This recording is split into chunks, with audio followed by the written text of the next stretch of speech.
श्री प्राणनाथ तुम सत्य हो, तुमसे चलत जहाज, मैं अधीन करनी नहीं, बाह ग्रहे की लाज,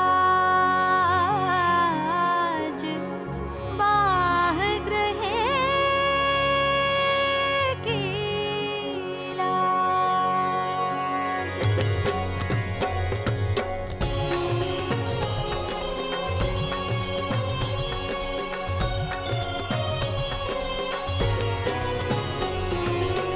पूर्ण ब्रह्म ब्रह्म से न्यारे, आनंद अखंड अपार मेरे वाला जी, आनंद अखंड अपारे, आनंद अखंड अपारे।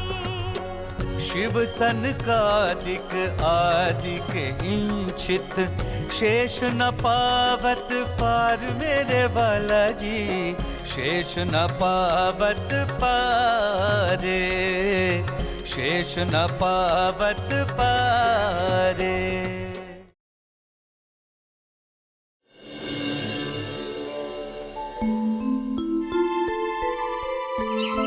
मैं कौन हूँ? कहाँ से आया हूँ? मेरा निज स्वरूप क्या है? सच्चिदानंद परब्रह्म कहाँ है? कैसा स्वरूप है उनका? और उन्हें पाने का वास्तविक मार्ग क्या है?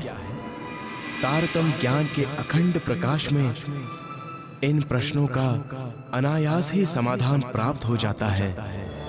लहराते हुए महासागर की अथाह जल राशि में जिस प्रकार असंख्य बुलबुले पैदा होते हैं और तत्क्षण उसी में लीन हो जाते हैं, उसी प्रकार महामाया से असंख्य लोग पल पल में प्रकट होते हैं और उसी की गोद में समाप्त हो जाते हैं। और इसी महाशून्य में प्रकट होता है आदि नारायण का स्वरूप, जो अक्षर ब्रह्म का स्वाप्निक मन होता है। संपूर्ण सृष्टि का संचालक यही है। इसी की चेतना का प्रतिभास सभी प्राणियों के रूप में दृष्टिगोचर होता है। संसार के अधिकांश मनुष्यों का प्रायः यही आराध्य देव है। और इससे परे ये योग माया का अखंड मंडल है, जहाँ अक्षर ब्रह्म अपनी अखंड एवं चैतन्य प्रकृति के साथ क्रीड़ा करता है। ये अद्वैत भूमिका है। यहाँ के कण कण में चैतन्यता, अखंडता एवं ब्रह्म रूपता के दर्शन होते हैं। ये वेदों में चतुष्पाद विभूति के रूप में वर्णित हैं। भगवान शिव, महाविष्णु, संकादिक, शुकदेव आदि की ध्यान क्रीड़ा का यही स्थान है। किंतु इस योग माया मंडल से परे वो स्वलीला, अद्वैत, अनादि, अनंत परम धाम है।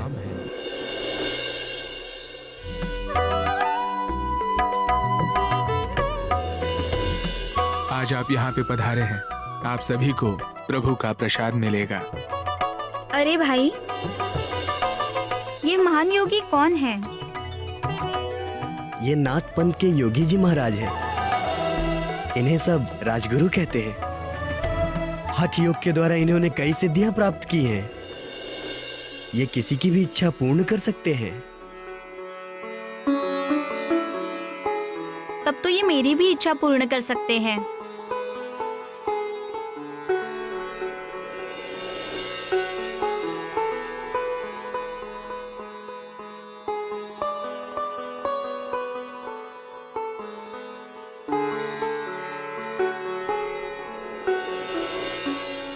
प्रिय देवचंद्र, आपका यहाँ स्वागत है। बिना बताए इन्होंने मेरा नाम जान लिया। अवश्य ही ये कोई पहुंचे हुए योगी है। गुरुदेव, आप तो अनेक सिद्धियों के मालिक हैं।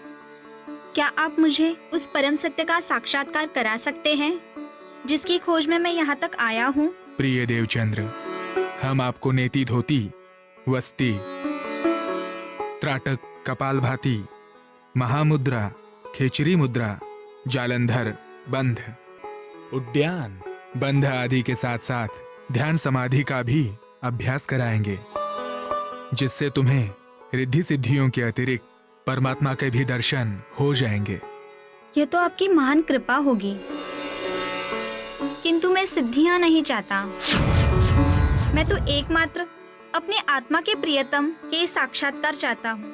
जैसी तुम्हारी इच्छा वैसा ही होगा। कल प्रातः हम तुम्हें ध्यान समाधि का अभ्यास करवाएंगे। यह हमारा सौभाग्य होगा गुरुदेव। और आप जैसा शिष्य पाना यह हमारा सौभाग्य है देवचंद्र।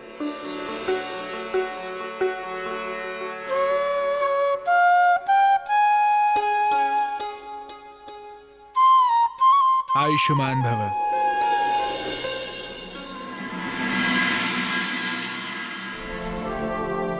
कुंवर,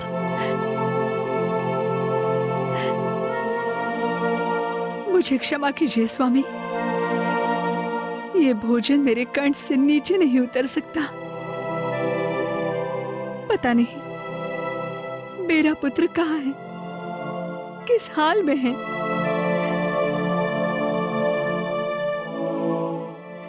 उसने इतने दिनों से ठीक से कुछ खाया भी होगा या नहीं। मैं तुम्हारे दर्द, तुम्हारी पीड़ा को समझ सकता हूं कुंवर, पर मैं क्या करूं? जहां जहां भी देवचंद्र जा सकता था, मैंने कच्छ की सभी जगह का निरीक्षण किया, लोगों से मिला, मंदिरों में गया, आश्रमों में खोजा, पर वो मुझे कहीं नहीं मिला। यहां तक कि भुज नगर में मेरे गुरु हरिदास जी के पास भी गया और उन्हें भी इस बात से सूचित किया। अब तो मैं भगवान से ही प्रार्थना कर सकता हूं।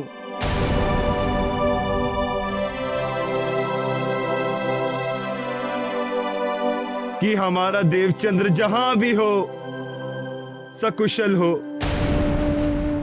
सुरक्षित हो।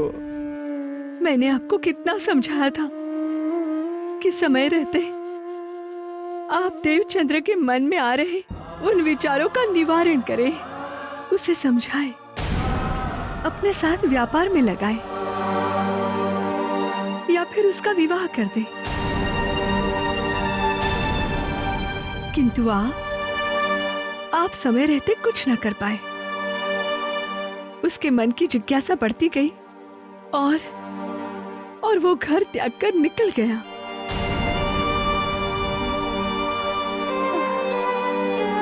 किंतु अब आपसे कहने का क्या अर्थ है? अपने बच्चे से अलग होने की पीड़ा जितनी एक स्त्री को होती है, उतनी एक पिता को कभी नहीं होती, कभी नहीं। 9 महीनों तक जिस सुख की कामना के लिए मैंने लाख दुख तकलीफें सहकर उसे जन्म दिया,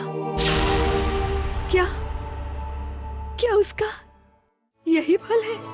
तुम जो भी कह रही हो सत्य कह रही हो, पर मैं क्या करता? मैंने सोचा कि कुछ ही दिनों में मैं उसे समझा बुझाकर अपने साथ व्यापार में लगा लूंगा और सब ठीक हो जाएगा, पर ये हो ना सका, ये ना हो सका।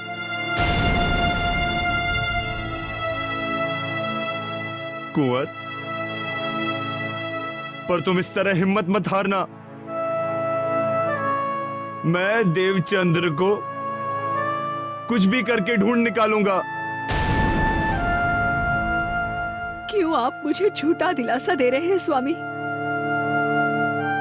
क्या आप नहीं जानते कि हमारा देवचंद्र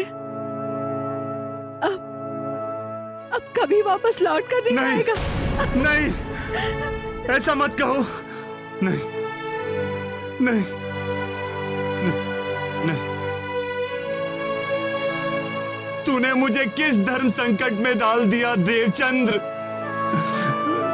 किस धर्म संकट में डाल दिया।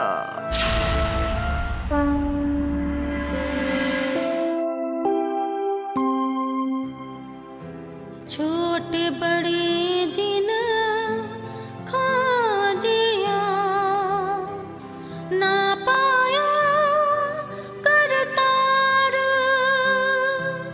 संसे सब कोई ले चलिया, संसे सब कोई ले चलिया, पर छूटा नहीं विकार, पर छूटा नहीं विकार, पर छूटा नहीं विकार।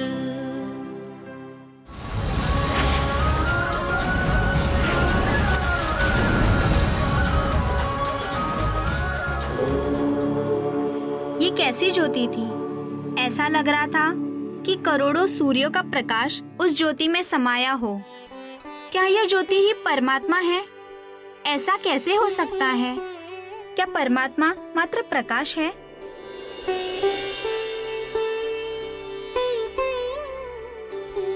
क्या बात है प्रिय देवचंद्र, तुमने समाधि क्यों तोड़ दी? क्या इस कठिन तप ने तुम्हें विचलित कर दिया है? नहीं गुरुदेव, मुझे तप ने विचलित नहीं किया, बल्कि इस बात ने विचलित किया कि समाधि अवस्था में मुझे उस ज्योति के दर्शन हुए जिसमें करोड़ों सूर्य के समान प्रकाश था, लेकिन मुझे सच्चिदानंद परब्रह्म के दर्शन नहीं हुए। क्या सच्चिदानंद स्वरूप परब्रह्म के साक्षात्कार के लिए कोई दूसरा मार्ग है? यही ज्योति स्वरूप तो परमात्मा है देवचंद्र। ग्रंथों में भी परमात्मा को ज्योति स्वरूप, निराकार, निर्गुण और सर्वव्यापी बताया है। वो हमारे शरीर में भी स्थित है, जिनका तुमने अभी दर्शन प्राप्त किया है। किंतु गुरुदेव, जिस परमात्मा ने पर्वत, सागर, वृक्ष, नदियाँ, सूर्य, चांद, सितारे आदि से युक्त ये सुंदर साकार जगत बनाया है, वो स्वयं निराकार कैसे हो सकता है? विचार तो कीजिए कि ये साकार जगत कहाँ से पैदा होता है और कहाँ समा जाता है। जिसे ग्रंथों में सच्चिदानंद कहा है, उत्तम पुरुष अक्षरातीत कहा है, प्रेम, आनंद, ज्ञान का सागर कहाँ है, वह निराकार कैसे हो सकता है? प्रिय देवचंद्र, हमारे मत का ज्ञान सिर्फ यहाँ तक सीमित है। मैंने अपना सारा ज्ञान तुम्हें दे दिया है। यदि फिर भी तुम्हें आत्मसंतुष्टि नहीं हो रही है तो अन्य पंथों में जाकर इसकी खोज कर सकते हो।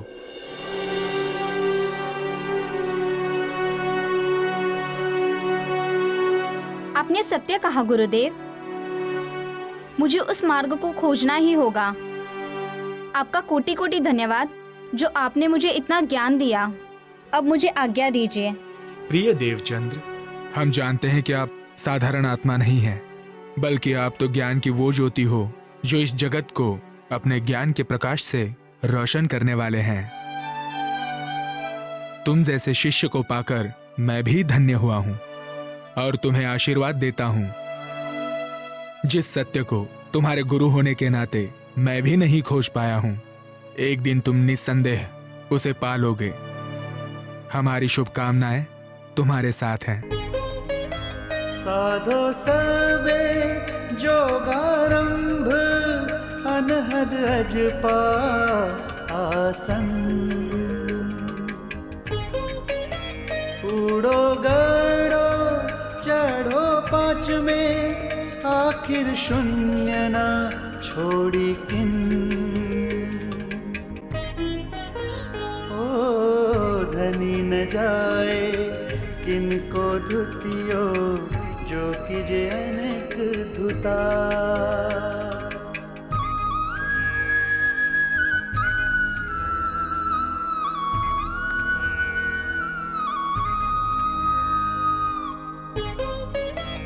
आगम भाखो मन की परखो, सूझे 14 भवन।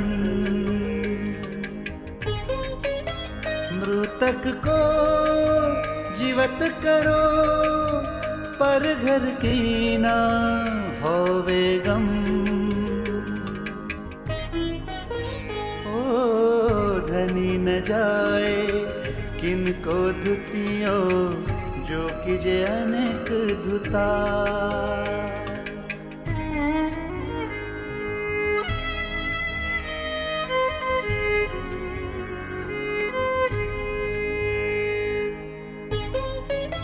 सतगुरु सोई जो आप चिन्हावे, माया धनी और घर सब चिन्ह पर आखिर की, जो भूलिए नहीं अवसर, जो भूलिए नहीं अवसर, जो भूलिए नहीं अवसर।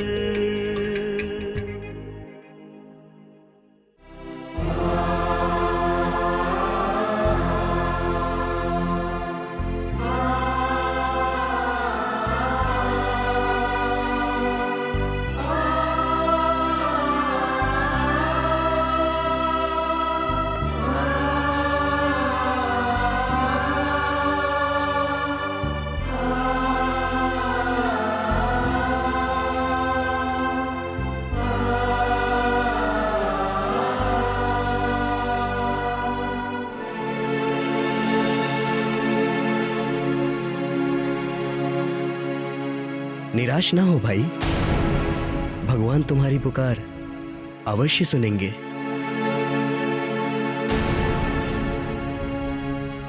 इस विश्वास पर तो अब तक जीवित हूं पुजारी जी। आज मेरे देवचंद्र को गए हुए 3 साल से भी ज्यादा समय बीत गया है।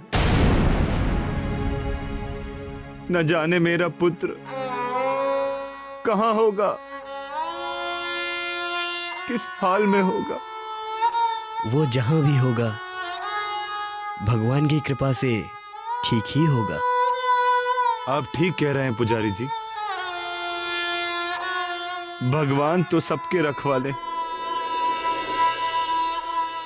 ये मैं तो समझता हूं, लेकिन कुंवर बाई का क्या करूं? कैसे समझाऊं उसे? आप नहीं जानते, देवचंद्र के वियोग में उसका तो रो रो कर बुरा हाल हो गया है। बावली सी हो गई है वो। मैं उसका दुख समझ सकता हूं। वो मां है और मां के दुख की वेदना की गहराई का पार पाना विधाता के भी बस की बात नहीं।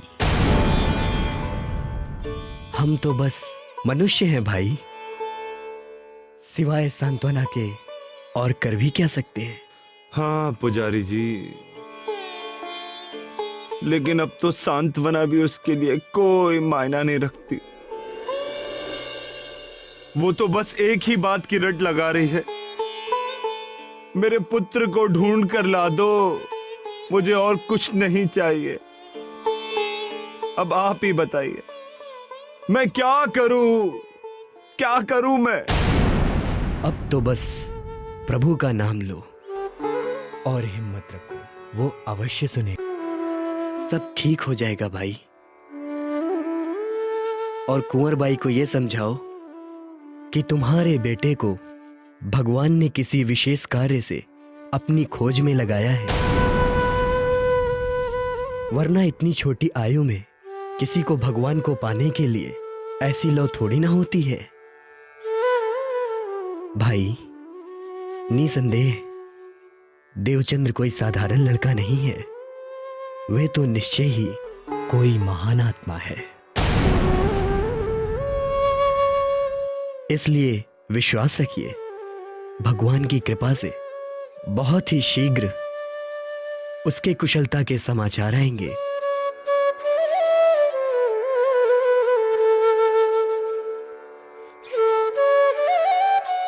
लो भाई, प्रसाद लो।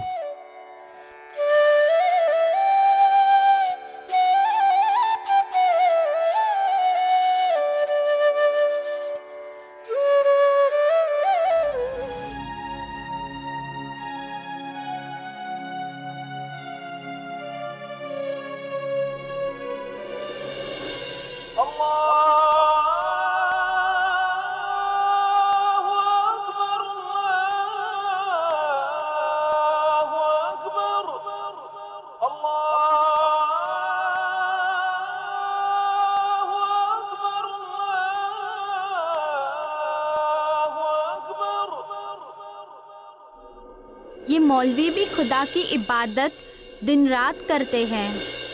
शायद इन्हें पता हो कि परमात्मा तक पहुंचने का क्या मार्ग है। मौलवी साहब, क्या मैं आपसे कुछ बात कर सकता हूँ? बेशक बेशक आप मुझसे बात कर सकते हैं। ये तो अल्लाह का घर है और अल्लाह की नज़र में हर एक बंदा एक जैसा है। आइए यहाँ बैठिए।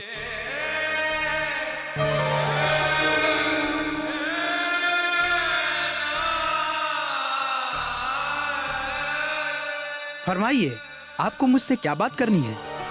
मौलवी साहब, मैं आपसे ये जानना चाहता हूँ कि वे सबके मालिक परमात्मा खुदा कौन है, उनका स्वरूप कैसा है, वे कहाँ रहते हैं और हम उनका दीदार कैसे कर सकते हैं? बेटा, सबका मालिक तो एकमात्र अल्लाह ही है, जिसने सारी दुनिया को बनाया है। वो अपने अर्श में रहता है। उसकी कोई सूरत नहीं है, बल्कि वो नूरी स्वरूप वाला है। इसीलिए हमारे पैगंबर हमें दोज़ख से बचने के लिए जो राह दिखा गए हैं, हम तो बस उसी राह पर चलते आ रहे हैं। अगर उस परवरदिगार को खुश करना है तो इन पांचों बातों पर अमल करना होगा। पहला कलमा, दूसरा नमाज, तीसरा रोजा, चौथा हज और पांचवा जकात। इन पांचों बातों पर अमल करने वाला खुदा की रहमत से जन्नत को पाएगा।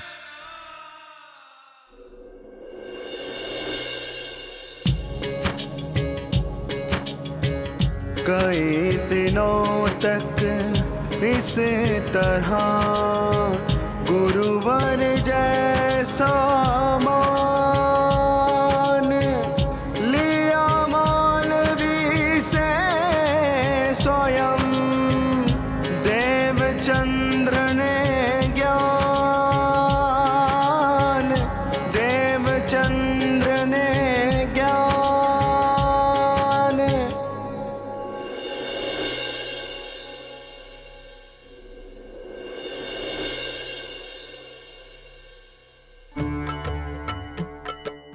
अब क्या करूं?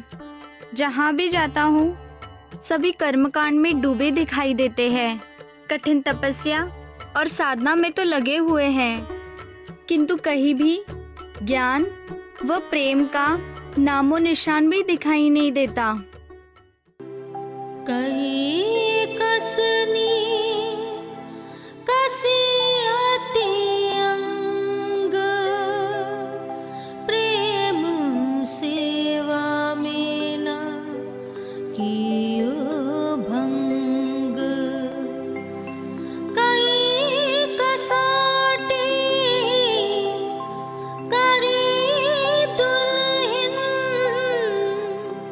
सो कारण हम सब सहियन, सो कारण हम सब सहियन, सो कारण हम सब सहियन। और इस तरह देवचंद्र को प्रभु की खोज में कई साल बीत गए। प्रभु को खोजते खोजते देवचंद्र भुजनगर जा पहुंचे।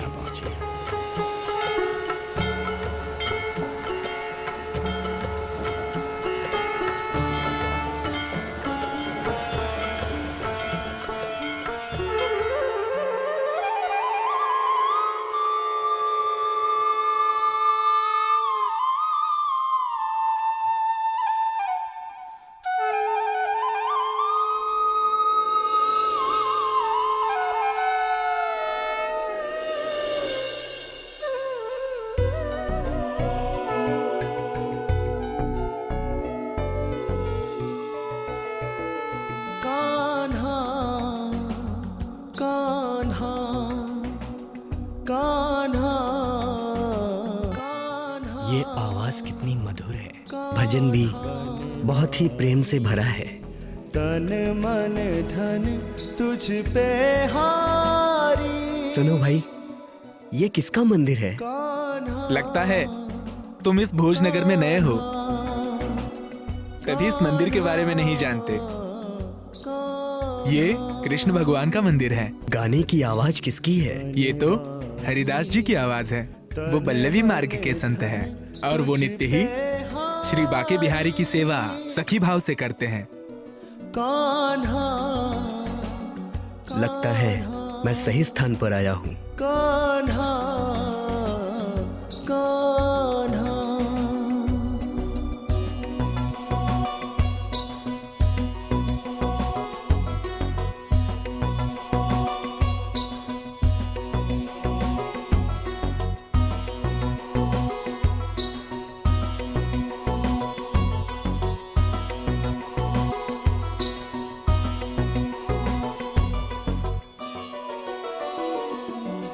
निस दिन तेरा नाम जपूं मैं, पल पल तेरा ध्यान करूं। बन के तेरी प्रेम दीवानी, अर्पण अपने प्राण करूं। डोलो होके मतवारी, कान्हा कान्हा कान्हा।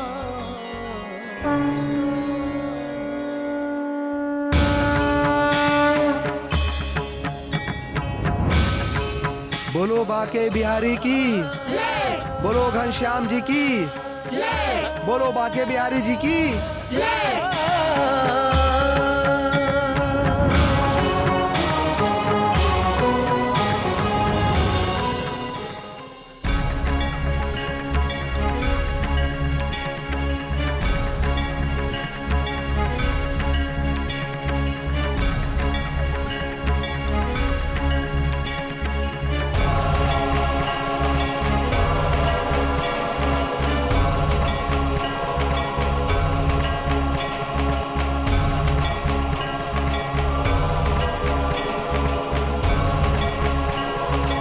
प्रणाम मुनिवर। प्रणाम। आप पुरुष होकर भी जिस तरह सखी भाव से श्री बाके बिहारी की सेवा पूजा कर रहे थे, उसे देखकर मन प्रसन्न हो गया। कृपया मुझे अपनी शरण में लेकर मेरा मार्गदर्शन करें। अवश्य, मगर तुमने अपना परिचय तो मुझे दिया ही नहीं। कौन हो तुम और कहां से आए हो? तुम्हारे माता पिता कौन हैं? मैं कौन हूं और कहां से आया हूं, यही प्रश्न तो मुझे विचलित किए हुए है। वैसे मैं उमरकोट का रहने वाला हूं। उमरकोट? तुम्हारे पिता का क्या नाम है? मतू मेहता। और माता का नाम कुंवरबाई? सत्य कहा आपने, किंतु आपको मेरी माता का नाम कैसे पता चला? क्योंकि तुम्हारे पिता मतू मेहता और माता कुंवरबाई मेरे ही शिष्य हैं। किंतु मैं घर से आत्मज्ञान की खोज में परमेश्वर के दर्शन के उद्देश्य से निकला हूं।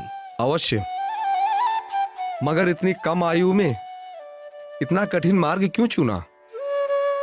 क्या मतू मेहता से तुमने यहां आने की आज्ञा ली है? मैंने उनसे आज्ञा मांगी थी, परंतु उन्होंने मुझे आज्ञा नहीं दी, इसीलिए मैं बिना आज्ञा के यहां आया हूं। समझ गया। तुम्हारे मन में उमड़ते हुए प्रश्नों का सैलाब तुम्हें बहाकर यहां तक ले आया है।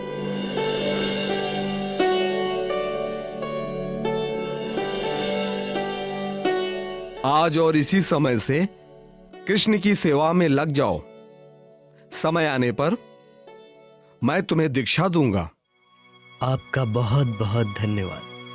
आज्ञा करें, मुझे क्या करना होगा? सर्वप्रथम बाहर कुएं से जल लाकर पूरे मंदिर को धोना है। क्षमा करें गुरुवर, किंतु मंदिर की साफ सफाई तो पूजा अर्चना से पहले होती है। फिर आप कृष्ण जी की सेवा करने के बाद मुझसे ये कार्य क्यों करवा रहे हैं?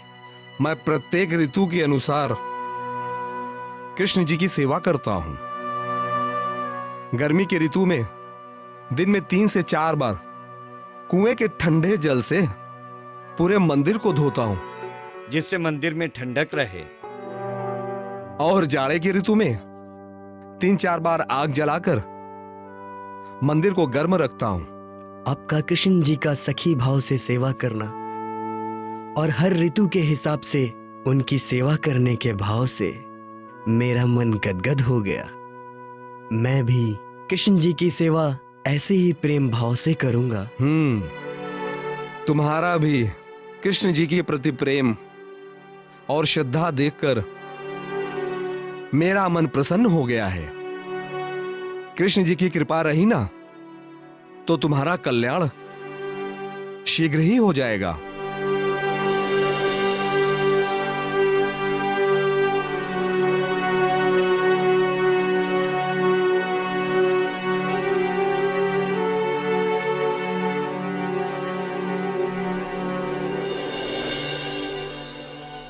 मुझे शीघ्र अतिशीघ्र मतु मेहता को देवचंद के यहाँ आने का समाचार भेजना होगा। घर से निकले हुए देवचंद को कई साल हो गए। उनके माँ बाप पर क्या गुजर रही होगी।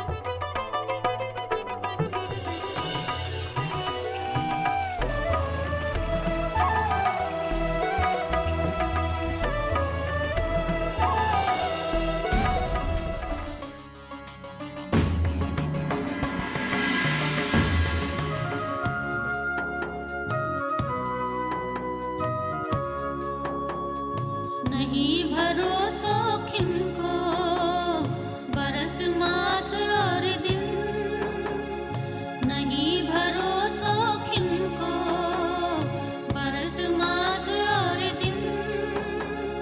ये तो दम पर बांधिया तो भी भूल जात भजन।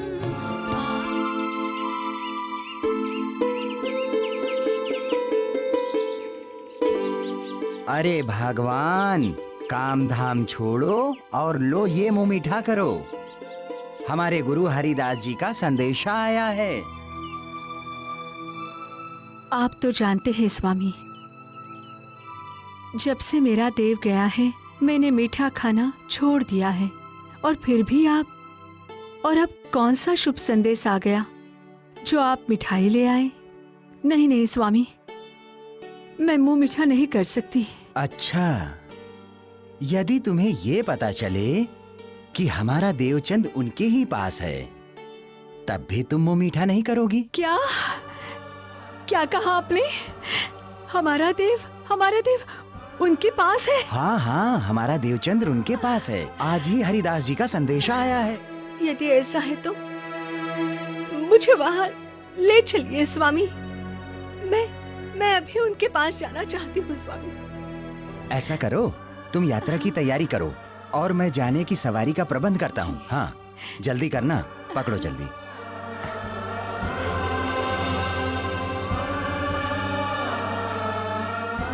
हे कृष्ण मुरारी, तेरा लाख लाख धन्यवाद। आखिर तूने मेरी विनती सुन ही ली।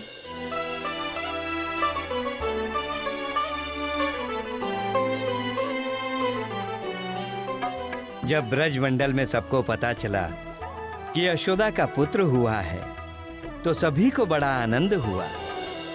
गोपियों ने सुंदर सुंदर वस्त्र, आभूषण और अंजन आदि से अपना श्रृंगार किया। गोपियों के मुख कमल बड़े ही सुंदर जान पड़ते थे।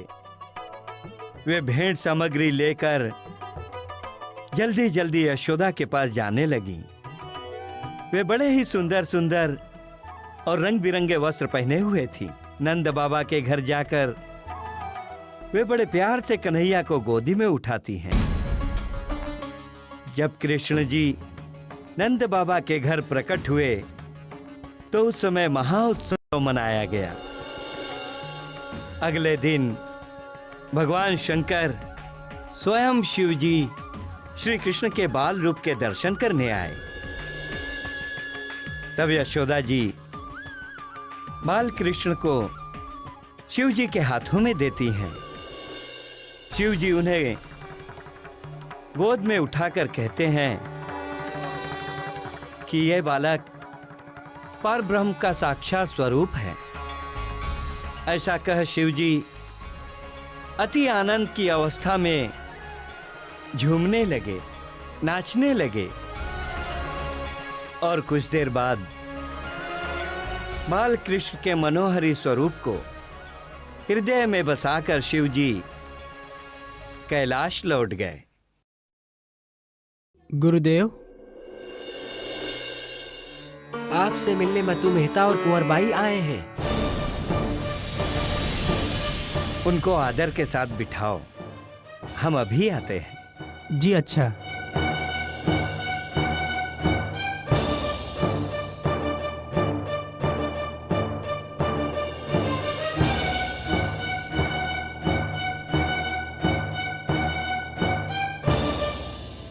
क्या बात है? माता पिता के आने के समाचार से उदास क्यों हो गए? क्या इतने वर्षों बाद उनसे मिलने की प्रसन्नता नहीं है? ऐसी बात नहीं है गुरुदेव। मुझे उनके आने से प्रसन्नता हुई है, किंतु साथ ही चिंता भी हो रही है कि अब वो मुझे वापस अपने साथ ले जाने का प्रयास करेंगे।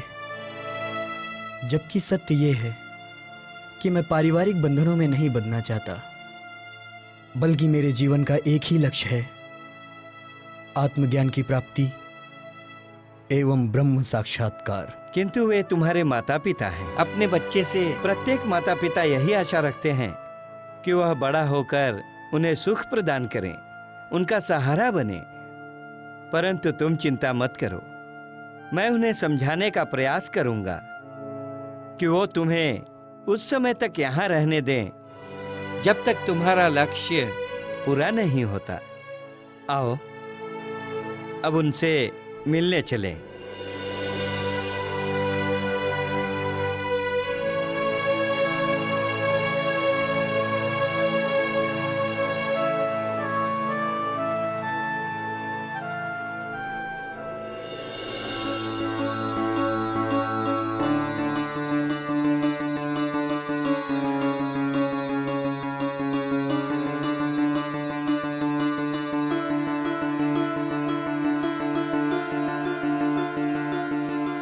कितने दुबले हो गए हो देव।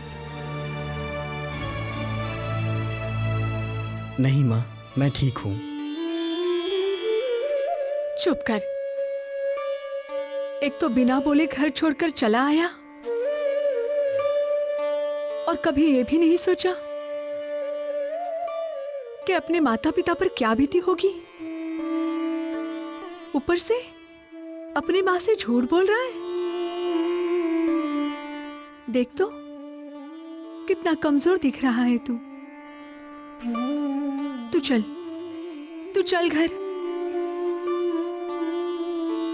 मैं तेरी देखभाल करूंगी पुत्र।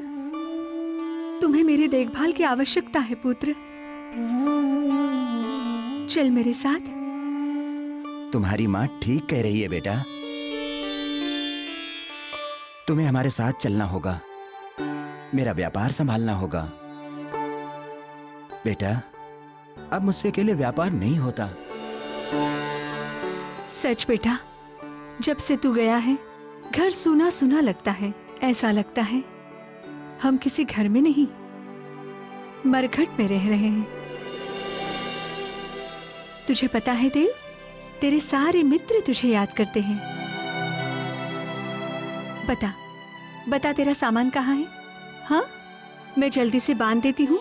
हमें अभी शीघ्र अपने घर वापस चलना होगा। मुझे क्षमा करें माताश्री, किंतु मुझे अपने प्रश्नों के उत्तर खोजने हैं, परमात्मा का साक्षात्कार करना है। मैं सांसारिक इन झंझटों में फंसकर अपना जीवन नष्ट नहीं करना चाहता। मेरा इन सब में मन नहीं लगता माँ। मुझे धन दौलत और इस दुनियादारी से कोई लेना देना नहीं है। ऐसा मत बोल, ऐसा मत बोल बेटा।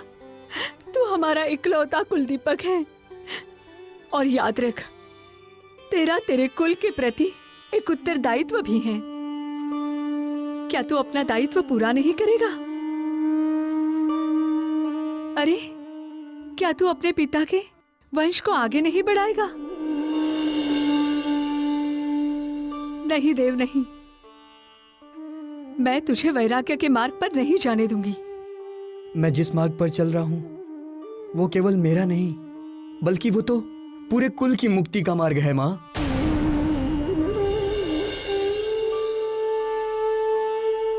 तू मुझे यहां से वापस मत बुला माँ, तेरा बड़ा उपकार होगा। बड़ा ज्ञानी हो गया है ये। सुनिए, आप समझाइए ना इसे। मैं तो इसे समझा समझा के हार गई। देख बेटा, सुन मेरी बात सुन। तू सांसारिक और पारिवारिक जीवन में जीते हुए भी अपनी साधना कर सकता है। परमात्मा को पाने के लिए परमात्मा के बनाए नियमों को तोड़ने की क्या आवश्यकता है? इसलिए तुझे अपने पारिवारिक संबंधों का मान रखना चाहिए। पिताश्री, मेरे जीवन का लक्ष्य है आत्मज्ञान की प्राप्ति एवं ब्रह्म साक्षात्कार। जब तक पूर्ण नहीं होता तब तक मेरा उमरकोट जाना असंभव है। यदि ये नहीं जाएगा तो हम भी नहीं जाएंगे। हम भी यहाँ भोजनगर में ही रहेंगे। अब यही ठीक रहेगा मतू जी। आप लोग भी यहाँ आकर बस जाइए।